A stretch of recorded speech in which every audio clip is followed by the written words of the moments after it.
Il n'existe pas un seul président français de la Ve République qui n'ait pas commis de massacre sur les populations colonisées. Générique.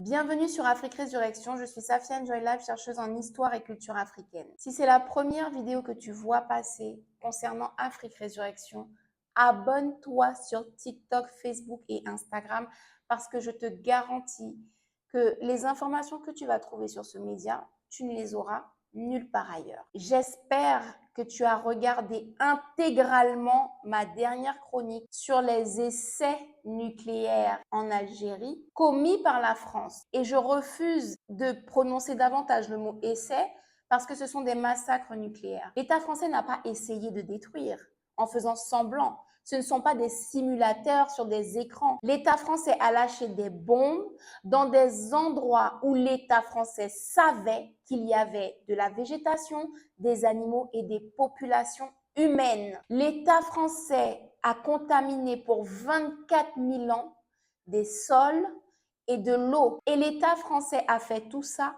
ailleurs qu'en France, parce que l'État français connaissait les risques. Comme je le disais dans la chronique précédente, ce massacre a commencé en Algérie avec l'envie de l'abruti dégénéré psychopathe Charles de Gaulle. Et comme pendant les massacres nucléaires qui ont eu lieu en Algérie, des nuages radioactifs sont arrivés quasiment aux portes de la France, eh bien l'État français a eu l'idée de délocaliser la menace et de l'éloigner dans le Pacifique, dans sa colonie de la Polynésie française. Et là, c'est pas 6 ans que vont durer les essais comme en Algérie, c'est 30 années. En 30 ans, la France va lâcher 193 bombes nucléaires en Polynésie. Ça revient à peu près une bombe nucléaire tous les 2 mois pendant 30 ans sur la population polynésienne. Alors déjà, ce que je ne comprends pas, c'est comment il vous faut essayer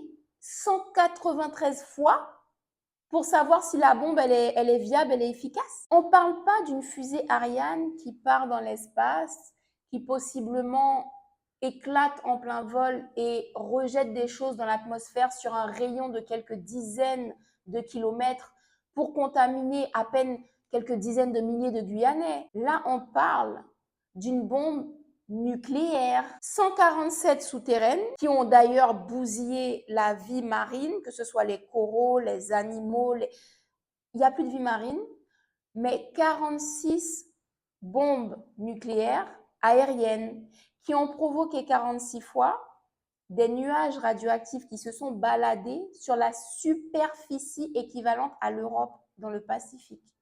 Donc clairement, toute la Polynésie et bien autour a été largement contaminée par ces nuages radioactifs, mais également par les pluies radioactives. Parce que si ça explose au-dessus de l'eau, au-dessus de la mer ou dans la mer, ben quand l'eau s'évapore, devient nuage et retombe en pluie, ça contamine les sols des îles et ça rend malade les populations, voire même ça les tue. Bref, c'est un massacre. Et là où c'est absolument démoniaque de la part de l'État français, et on parle de plusieurs présidents, parce que 30 ans, je te laisse faire le calcul du nombre de présidents français qui se sont succédés en validant encore et encore et encore les tirs nucléaires sur la Polynésie. Là où ces gens-là sont des criminels en puissance d'une cruauté absolument inimaginable, c'est qu'avec l'expérience d'Hiroshima et de Nagasaki, ils savaient exactement l'ampleur, le niveau de dévastation qu'ils allaient provoquer en Polynésie. En plus de l'exemple d'Hiroshima et de Nagasaki, ils avaient leur propre expérience française de tir en Algérie pendant 6 ans, dont beaucoup ont raté et se sont transformés en nuages radioactifs qui se sont baladés partout en Afrique de l'Ouest, en Afrique centrale, jusque dans la Méditerranée et qui ont même contaminé des populations blanches en Espagne et en Sicile. Ces gens-là de l'administration française ont justement délocalisé en Polynésie française parce qu'ils connaissaient la dangerosité de leurs tirs et qu'ils ne voulaient pas ça à seulement quelques centaines de kilomètres d'eux. Hiroshima et Nagasaki, dont on nous parle sans cesse, on nous montre les images, c'est 15 kilotonnes. La dernière bombe lâchées en Polynésie en 1996 faisaient 120 kilotonnes.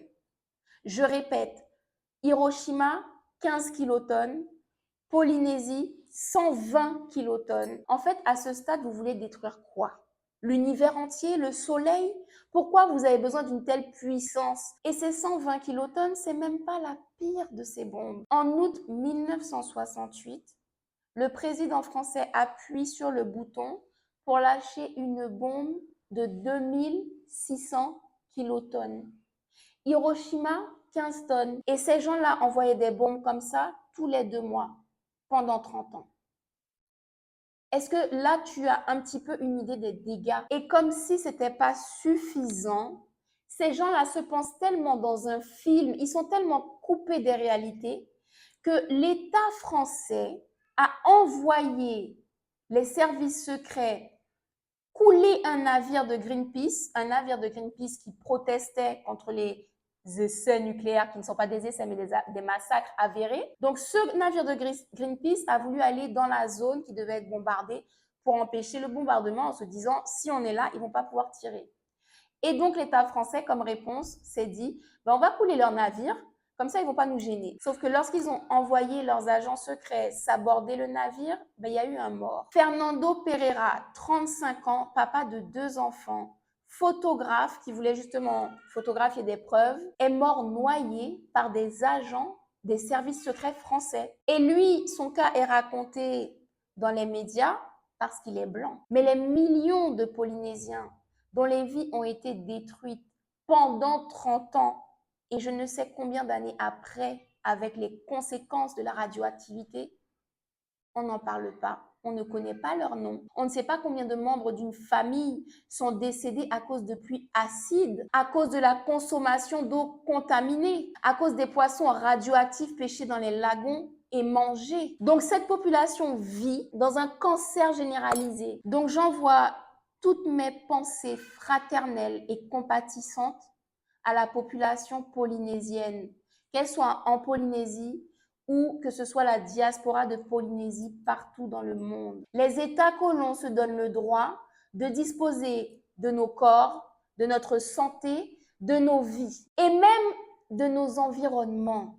Ils décident à combien de milliers de kilomètres de chez eux d'aller ravager les pays où les gens vivent en paix. Au regard du chaos que l'État français a semé dans toutes ces colonies, il est hors de question de faire confiance à ces gens-là pour continuer de nous gérer. Je suis persuadé que dans quelques années, je ne sais pas si c'est 10 ans ou moins ou plus, nous aurons l'obligation de retourner aider ces pays africains. Les gouvernements français, anglais, européens, américains n'ont jamais œuvré pour les intérêts des Africains et des peuples colonisés de façon générale.